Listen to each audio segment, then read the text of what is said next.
Hey there, welcome to another ESO build video. I'm Dying Legacy and this is the Crimson Veil build, a Magicka Nightblade for solo content.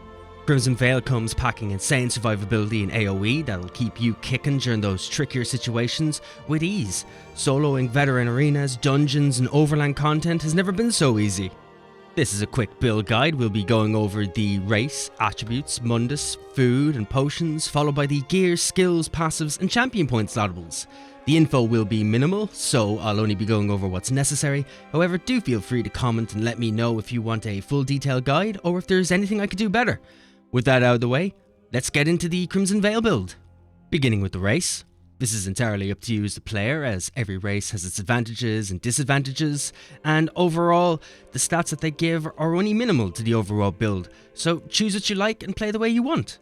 But if you're looking for suggestions, I recommend either the Breton for sustain, or you could take the High Elf for extra damage, or you could take the Khajiit for extra critical damage. For our attributes, we are putting 64 points into Magicka, and for our mundus, we are taking the Lover Mundus for extra physical and spell penetration for solo play. However, if you do plan on doing some group content, you can take the Thief Mundus Stone for that extra critical rating. For our food, we are using the Clockwork Citrus Fillet, which is going to increase our max health recovery, max magicka, and magicka recovery. This is a gold quality food, so it's rather expensive, and the materials cost quite a bit as well.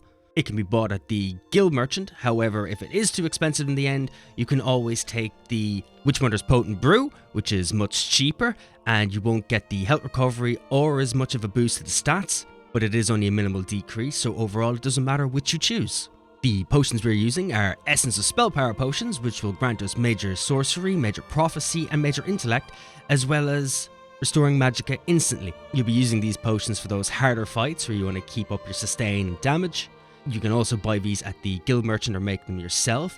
However, if you haven't got them on you at the time, you can always settle for using Essence of Magicka, which will restore our magicka and grant us major intellect. These will drop from mobs around the world.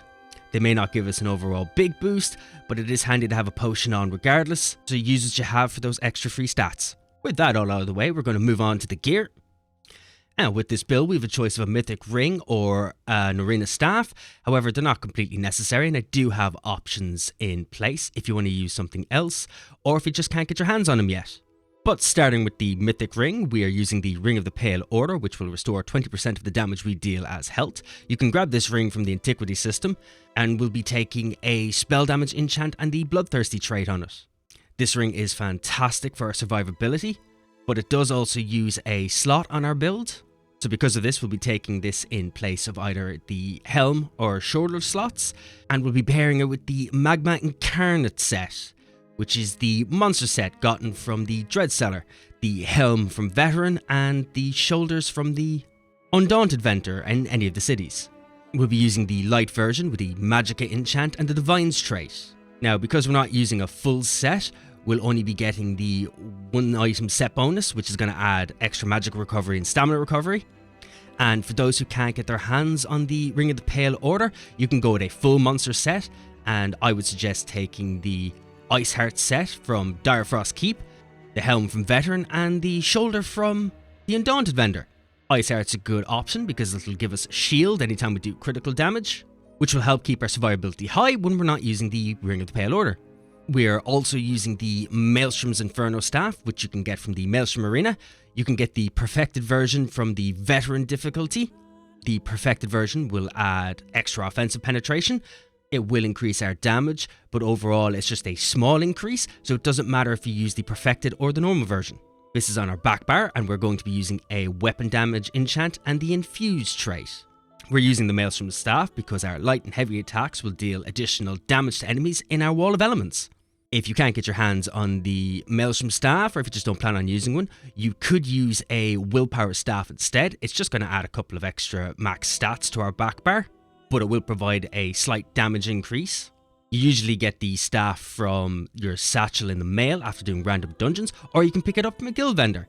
And another option is to just use your front bar weapon on the back bar as well. With that out of the way, we'll move on to our first 5-piece set of the build.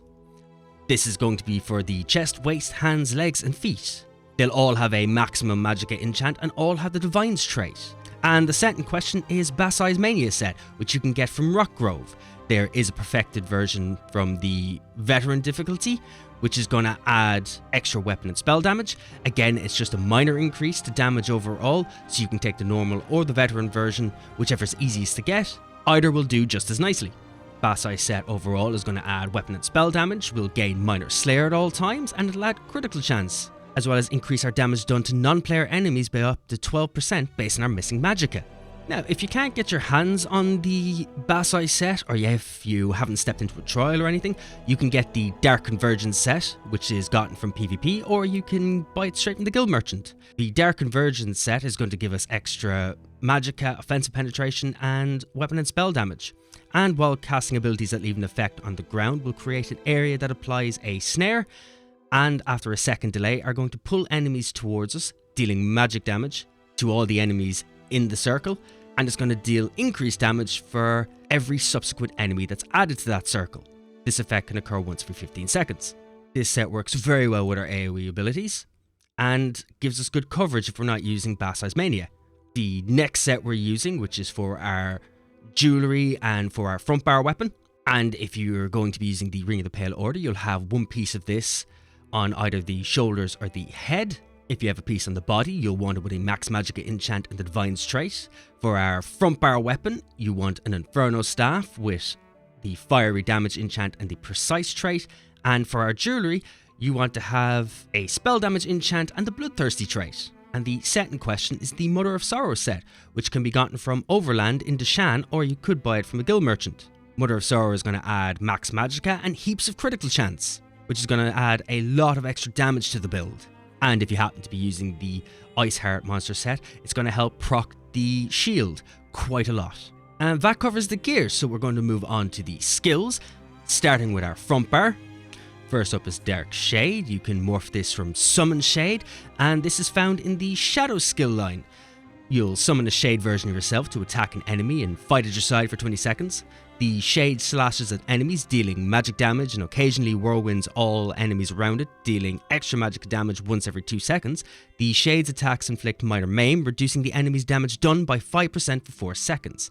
Next up is Merciless Resolve. You can morph this from Grim Focus. You can find this in the Assassination skill line. You'll focus your senses for 40 seconds, increasing your weapon and spell damage by 60 with every light or heavy attack up to 5 times. While active, hitting an enemy with 5 light or heavy attacks converts this ability into Assassin's Will, allowing you to fire a spectral arrow for half cost that deals extreme magic damage and heals for 50% of the damage dealt if you're within melee range. You want to use this every time it procs to do insane damage and to keep yourself topped on heals.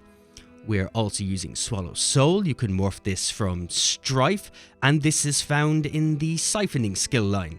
Steal an enemy's life force, dealing magic damage and healing you for 36% of the damage inflicted every 2 seconds for 10 seconds. We are also using the Mystic Orb skill. You'll morph this from Necrotic Orb. You can find this in the Undaunted skill line. You will project a globe of annihilation that slowly floats forward, dealing magic damage every 1 second to nearby enemies, and if you happen to be in a group, an ally near the globe can activate the combustion synergy, causing the orb to explode for magic damage to nearby enemies and restore magicka or stamina to the ally, whichever maximum is higher. We're also using Degeneration. You can morph this from Entropy. It's found in the Mage's Guild skill line. You'll bind an enemy with chaotic magic, dealing magic damage over 12 seconds, and the excess magic that spills out from them will grant you major vitality and sorcery, increasing your weapon and spell damage. For our ultimate, we're using Soul Harvest. You can morph this from Deathstroke. It's found in the Assassination skill line. You'll ravage an enemy with a spinning attack, dealing magic damage and increasing your damage against them by 20% for 6 seconds. It also inflicts the enemy with Major Defile, reducing their healing received and health recovery by 16%. And while slotted, anytime you kill an enemy, you'll gain 10 ultimate. This is a very cheap ultimate. It'll only cost us 70. And it's the spammable ultimate. You want to spam this as much as possible, as this is going to make sure you have increased damage towards an enemy at all times, or for as long as you can keep it up. With the front bar out of the way, we'll start with the back bar, starting with Unstable Wall of Fire. You can morph this from Wall of Elements. This is found in the Destruction Staff skill line. You'll slam your staff down to create an unstable flaming barrier in front of you, dealing flame damage to enemies in the target area every 1 second. Burning enemies will take 20% more damage from this ability, and when this effect ends, the barrier explodes, dealing flame damage. And while you're using our Maelstrom Staff, anyone who's standing in this is going to take extra damage from our light attacks. Next up is Twisting Path. You'll morph this from Path of Darkness. You'll find this in the Shadow skill line. You will create a corridor of shadows, granting you and allies in area major expedition, increasing movement speed by 30%, which persists for 4 seconds after leaving the path. It'll also deal magic damage to enemies in the target area every 1 second. Next up is Harness Magicka. You morph this from Annulment. You can find this in the Light Armor skill line. You will convert a portion of your Magicka into a protective ward, gaining a damage shield that absorbs damage for 6 seconds. The damage shield strength is capped at 50% of our max health. While active, whenever the shield absorbs damage, you'll restore Magicka, and each piece of light armor worn increases the magic restored by 33%. This effect can occur up to 3 times. Next, we're also using Siphoning attacks. You can morph this from Siphoning Strikes, and you'll find this in the Siphoning skill line. You'll imbue your weapons with soul-stealing power, causing your light and heavy attacks to heal you for just over 1500 health and restore magic for 20 seconds. Fully charged heavy attacks restore twice the value. You restore up to 4270 additional magicka when the effect ends, based on the length of time Siphoning attacks was active. We're also using Dark Cloak. You'll morph this from Shadow Cloak, and this is found in the Shadow skill line. You'll shroud yourself in a protective shadow to heal every 1 second over 5 seconds. This portion of the ability will scale off your max health. You'll gain minor protection for 12 seconds as well, reducing your damage taken by 5%. And for the ultimate on the back bar, we're using Soul Tether. You can morph this from Soul Shred. You'll ravage nearby enemy souls with a Night Rune, dealing magic damage and healing for half the damage, and stunning them for 4 seconds. Ravaged enemies are tethered to you for 8 seconds, and while they remain within 10 meters, you'll siphon health from them every second. An ally can target a ravaged enemy and activate the Soul Tether synergy, dealing magic damage to them and healing for the damage caused. This is a more expensive ultimate than our Soul Harvest. However, it's a very handy ultimate because it's going to heal us when we do damage, and it's an AoE effect. So use this in those more damage heavy situations where you need to keep some sort of extra healing on yourself. And that covers the skills, and with the skills out of the way, we're going to move straight on to the passives, starting with our class passives. And first up is Assassination. In here, you're going to find Master Assassin, Executioner, Pressure Points, and Hemorrhage. You want to grab everything in this skill line, as they're going to increase our overall damage, increase our physical and spell penetration, and it's also going to increase our sustain. Next up is the Shadow skill line. In here you'll find Refreshing Shadows, Shadow Barrier, Dark Vigor, and Dark Veil. You want to grab everything in this skill line, as it's going to increase our sustain, and it's also going to help us get Major Resolve if we cast a Shadow ability. It's also going to increase our max health, as well as increase the duration of our non-invisibility based shadow abilities by 2 seconds. Next is the Siphoning skill line. In here you'll find Catalyst, Magicka Flood, Soul Siphoner, and Transfer. This is going to help by increasing our overall ultimate generation, our healing done, as well as increase our max magicka. We're also using a Destruction Staff on this build, so we want to grab everything in the Destruction Staff skill line, starting with Trifocus, Penetrating Magic, Elemental Force, Ancient Knowledge, and Destruction Expert. These are going to cut the cost of our destruction skills, as well as increase their damage, their overall potency, and give extra effects depending on the staff we're using. We also want to grab everything in the Light Armor skill line, as we are only using Light Armor. That covers Grace, Evocation, Spell Warding, Prodigy, and Concentration. These are going to increase our physical and spell penetration, our weapon and spell and critical ratings, our spell resistances, our magicka recovery, and it's also going to reduce the effectiveness of snares applied to us, as well as reduce the cost of sprint. We're using one Mage's Guild skill on this build, so we want to grab everything in the Mage's Guild skill line, starting with Mage Adept, Everlasting Magic, Magicka Controller, and Might of the Guild. These are going to reduce the magicka and health costs of our Mage's Guild abilities, as well as increase the duration of the skills, as well as increase our max magicka and magic recovery for each skill we have applied on a bar. And also, while casting a Mage's Guild ability, it's going to grant us Empower, which is going to increase the damage of our light and heavy attacks for 3 seconds after we use a skill. Next is the Undaunted skill line. You want to grab both passives that are in here. First up is Undaunted Command, which you'll be using if you're in group content, which is going to cause a synergy that we activate to restore 4% of our max health, stamina, and magicka. There's also Undaunted Metal, which is going to increase our max health, stamina, and magicka by 2% for every type of armor we're wearing. We're only wearing light armor, so we'll get an overall increase of 2%, but that is still a flat increase, so that's 2% extra of everything. Next up is an Ease of Use skill, It's continuous attack, which you can find in the assault skill line. Now you only need to put 1 point into this overall passive, as it will give us major gallop at all times. If you do put a second point into this passive, you're not going to get anything extra, unless you're looking to do PvP, in which case it's going to increase your weapon and spell damage by 10%, as well as your magic and stamina recovery by 20% for 10 minutes after you capture a lumber mill, farm, mine or keep. This is only active when you're in Cyrodiil, so if you don't plan on doing Cyrodiil, don't put in the extra point. Next up is our race skills.